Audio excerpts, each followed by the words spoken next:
In this video we're going to be looking at a series of questions from my pal Jamie McSloy. Runs a really good marketing and copywriting blog. He's asking questions on Shopify dropshipping and we're going to answer them. So first of all, he asks about deciding an overall niche. This is something that I've seen in messages I'm receiving the past week or so. A lot of people are struggling with this. And there isn't like one simple tip that I can give you to choose great niches. Rather, you have to think about marketing in a broad sense. So you want niches where there's a certain passion. You also want niches where you can easily identify the customers or the potential customers. You want to understand the customers, and you have to have groups that this customer would be in.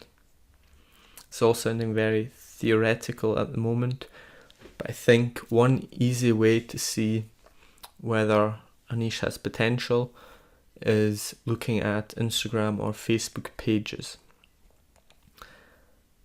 You want niches where you can easily find pages with a considerable following, and the page has to be focused or niched down enough that you can say everyone that likes this page is potentially one of my customers. It's also the type of thing we've been talking about in another video about meme pages that are just too general that I wouldn't necessarily run shoutouts on. So a main criteria for choosing a niche is, are there any decent Instagram pages that we could run shoutouts on? This is actually something you can check before you even build a store or get a domain name. Have a look on Instagram. How many pages are there? What are the engagement rates? You can try contacting them. If you can get a shout out at a decent price, if you can line up 4 or 5 shout outs before even starting a store, then you know there's potential there, assuming that the pages you're doing the shout outs on are actually closely related to the product you're going to be selling. Another thing, the niche for your store should be an interest or a group. So for example, an interest would be a sport, say tennis lovers, golf lovers, fishermen, something like that. A group of people would be Jews in Mexico. Not that I'm running a store for Jews in Mexico, but that would be an easily identifiable group that you can target through ads, whatever. Saying I'm going to sell necklaces or I'm going to sell rings or hats, that is not a niche, because who buys rings and hats? Well, everyone. So how are you going to target based on your niche store's appeal? You see what I mean? So you can sell many different products, but you want a niche interest to group them all together, so that if you have someone buy one product, chances are they'll also like the other. So when you can get into upselling, cross-selling and all that good stuff. So choosing a decent niche, or choosing a niche at all, is very important as you're getting started. And choosing the wrong niche can be make or break for your store.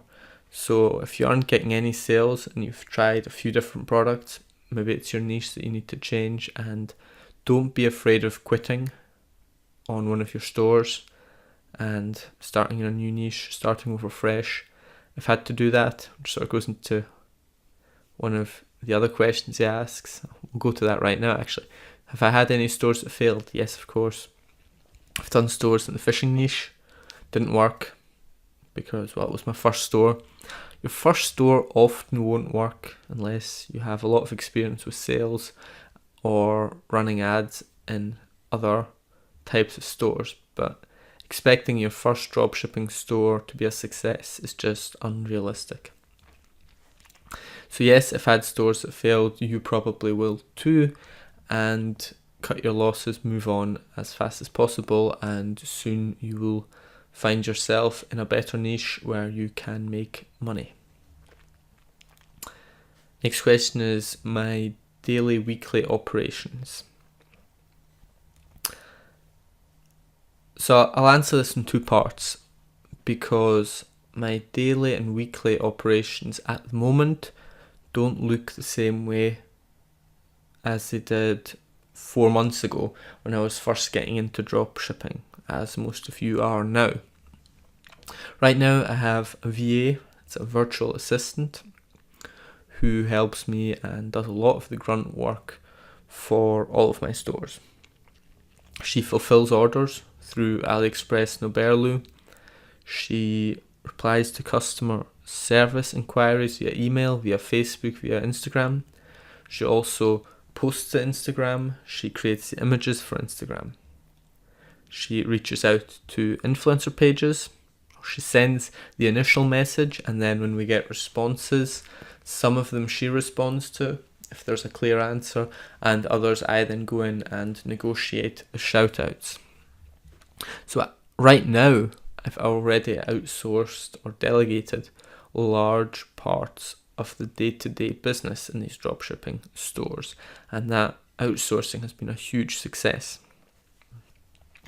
However, or rather, at the moment what I'm still doing, I'll start with that, what I'm doing right now is I'm still choosing new products from time to time, going to AliExpress, looking at competitors, what they're doing, what they're selling, and I'm also writing the product descriptions, I'm writing the ads, and I'm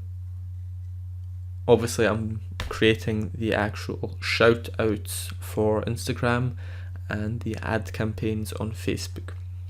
Once the ad campaigns are set up on Facebook, just need to adjust the budget from time to time and make sure that you're running them profitably. It's not a huge amount of work, but it's something you need to check ideally every day just to make sure you're running a profitable campaign. Instagram shoutouts are a little more work because you need to send the page, the caption and the image every time. So that's a little bit of extra work, and I still do that myself. When I got started, of course, I did everything myself. I'll probably make a video about outsourcing in the next few weeks.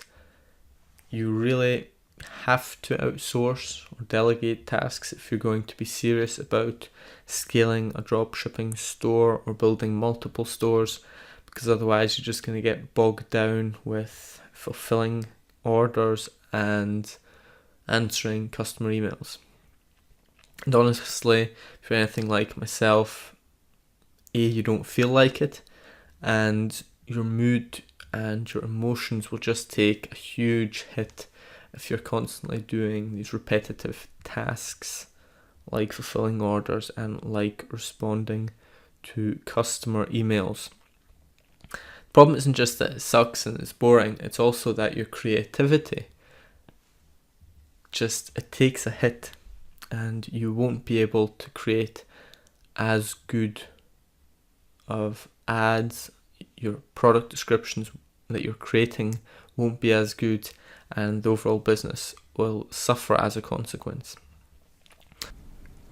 So do yourself a favor and hire someone to do some of the grunt work for your stores as soon as you can possibly afford to do so.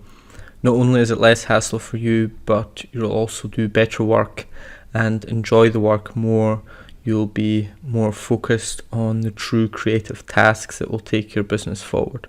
So I'll put a link down below in the description to the online jobs platform that I've used. It's called onlinejobs.ph. You can hire virtual assistants from the Philippines for really cheap, and if you do a good job in the hiring process, asking the right questions, then you will get someone who does a great job for you and can really help you grow your business at a reasonable rate. For the final question, how many stores am I running? Currently, I'm running 3 different stores. and I'm in the planning phase for a fourth one.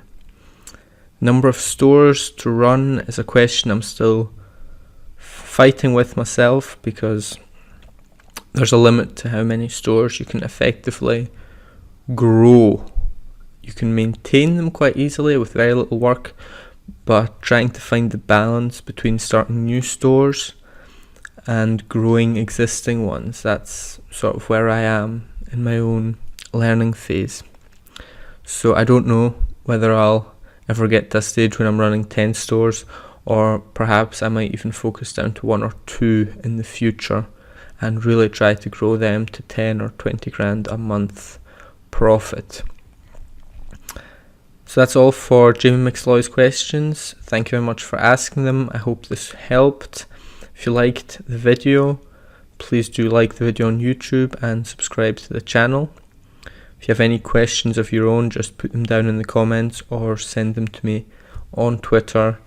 It's @StartSellingSSS. Thank you very much, and until next time.